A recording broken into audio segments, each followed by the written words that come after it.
பிதா சுதன் பரிசுத்தாவின் பெயராலே ஆமேன். மரியே வாழ்க.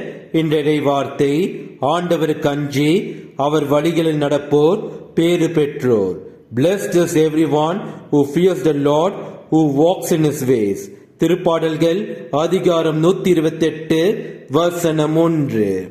நம் கடவுள் இயேசு கிறிஸ்துவுக்கு அஞ்சி அவர் வழியில் நீங்கள் வாழ்ந்து பாருங்கள். உங்கள் வாழ்வு ஆசீர்வாதமான வாழ்வாக மாறும். உங்கள் உழைப்பின் செல்வம் உங்களுக்கு மகிழ்ச்சியையும் நிம்மதியையும் தரும். உங்கள் குடும்பத்தில் உள்ள அனைவரும் உங்களைப் போலவே நேர்மையோடும் நீதியோடும் மரியாதையோடு உங்களிடத்தில் நடப்பதை பார்த்து மகிழ்ச்சி அடைவீர்கள். நீங்களும் உங்கள் குடும்பமும் நம் கடவுள் இயேசு கிறிஸ்துவின் ஆசீர்வாதத்தை பெற்ற குடும்பமாக அமையும்.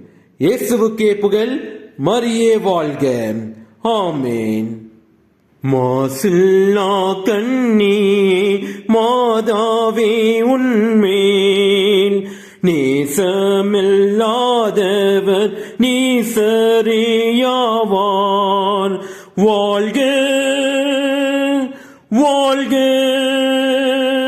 வாழ்க மரியே வாழ்க வாழ்க வாழ்க மரியே. தாயே நீயானதான் தாபரித்தென்மேல் நேசம் வைத்தாழ்வது நின் கடனாமே. வாழ்க வாழ்க வாழ்க மரியே வாழ்க வாழ்க வாழ்க மரியே.